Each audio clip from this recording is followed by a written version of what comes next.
salah lebih lagi.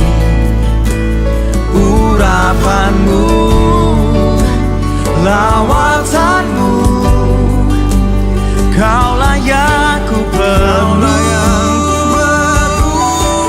Kau terutama di hidupku. Progres dalam kemampuan berpikir secara strategis yang kami miliki, sehingga apapun yang menjadi rencana Bapa akan dapat kami realisasikan secara sistematis dan progresif. Kenapa begini? Karena tidak semua orang Kristen itu berjalan dalam rencana Bapa. Tidak semua orang Kristen itu berjalan dalam agenda Bapa. Mereka Kristennya Kristen agamawi saja. Nah, tapi tidak mengutamakan kehidupan. Mereka hanya mengutamakan kebaktian, tapi tidak mengutamakan kehidupan. Yang penting kebaktian, tapi kehidupan tidak mencerminkan Kristus. Kehidupan tidak mengalami perubahan. Kenapa begitu? Karena pola pikirnya yang belum berubah, pola pikir yang belum mengalami kemajuan, progres. Pola pikirnya masih pola pikir lama, pola pikir dunia. Kalaupun toh dia sibuk, kesibukannya tidak menyentuh akan agenda Bapa. Contoh, saya ambil contoh Maria dan Marta. Betul ya? Ini gambaran orang Kristen, Maria dan Marta. Ini gambaran gereja Tuhan. Yang satu, Maria ini duduk di kaki Yesus mendengarkan apa yang menjadi perkataan sabda Yesus. Betul ya? Tetapi Marta itu sibuk ini itu dan sebagainya melayani jasmani Yesus. Nah, ini gambaran gereja ini. Ini gambaran orang Kristen ini.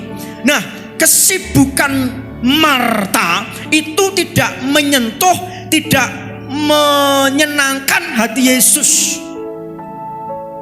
Tapi kesibukan Maria itu justru menyentuh hati Yesus. Dia nggak banyak kesibukan, dia hanya duduk di kaki Yesus mendengarkan sabda Yesus. Nah, dari pikiran kita itu akan muncul kesibukan kita. Kalau pikiran kita belum berubah, maka kesibukan kita juga tetap sama. Kita menjadi Kristen Marta atau Kristen Maria.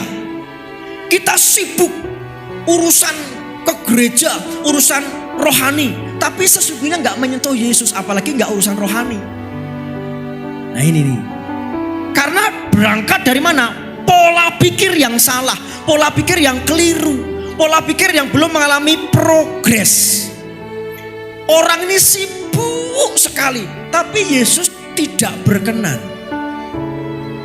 Coba sekarang Bapak Ibu cek, kesibukanmu setiap hari itu menyenangkan Yesus tidak?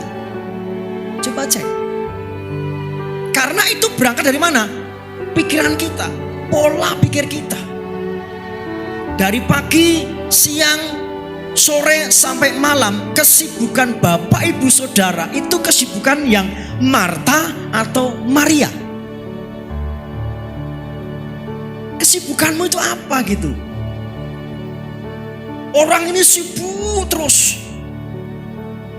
Pagi ya ke pasar, sore rewang, nyumbang dan sebagainya. Pokoknya sibuk terus.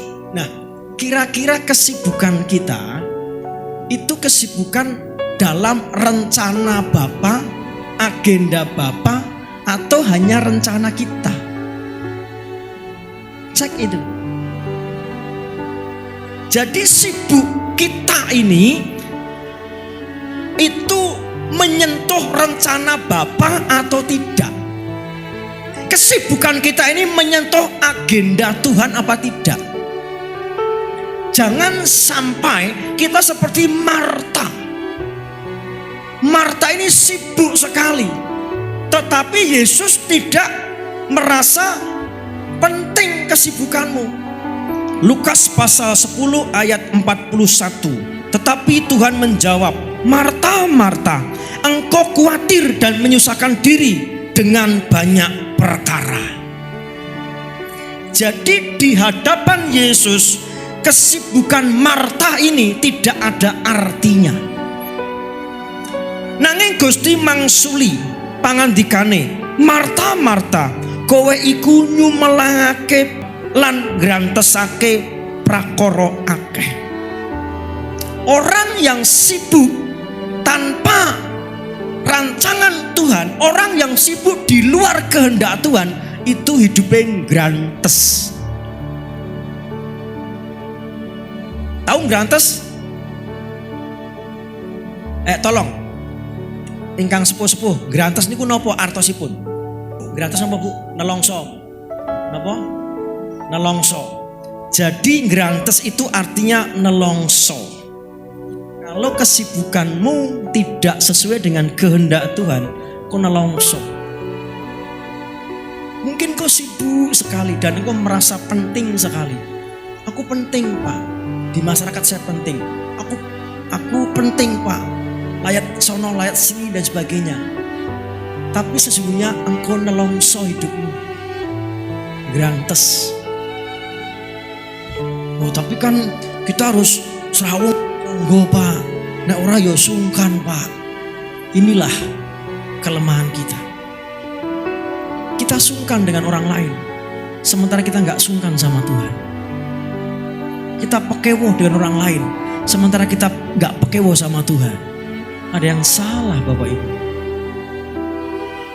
Ayo kita mulai berpikir yang progres. Ayo kita mengalami perubahan cara berpikir kita. Mari kita mengalami perkembangan pola pikir kita. Kesibukan kita apakah menyentuh kehendak, keinginan hati Tuhan? Jangan sampai kita hanya sibuk saja, tapi sementara Tuhan tidak merasa, nggak penting kamu. Kesibukanmu nggak penting. Tetapi Tuhan Yesus berkata kepadanya, Marta, sahabatku, engkau mengkhawatirkan hal-hal yang kecil. Di mata Yesus, ternyata kesibukan Marta ini adalah perkara-perkara yang kecil. Wow, kecil gimana sih Pak? Rewang Pak, nyumbang Pak, arisan Pak, layat Pak. Kok nek ora teko ya dirasani wong Pak. Itu di hadapan Tuhan kecil, perkara kecil. Tapi kita merasa itu perkara besar. Ada yang salah dalam pola pikir kita Bapak Ibu. Sampai-sampainya, sorry minta maaf, kita tidak kebaktian hanya karena rewang, hanya karena nyumbang. Itu grantes tahu. Itu nelongso tahu. Nah, mari kita berubah pola pikir kita supaya rencana Bapa akan dapat terrealisasi dalam kehidupan kita secara sistematis dan progresif. Amin. Jadi dua hal yang saya mau sampaikan hari ini adalah mari kita berubah pola pikir kita supaya pola pikir kita ini selaras dengan kehendak Bapa, sehingga rencana Bapa itu tergenapi dalam kehidupan kita.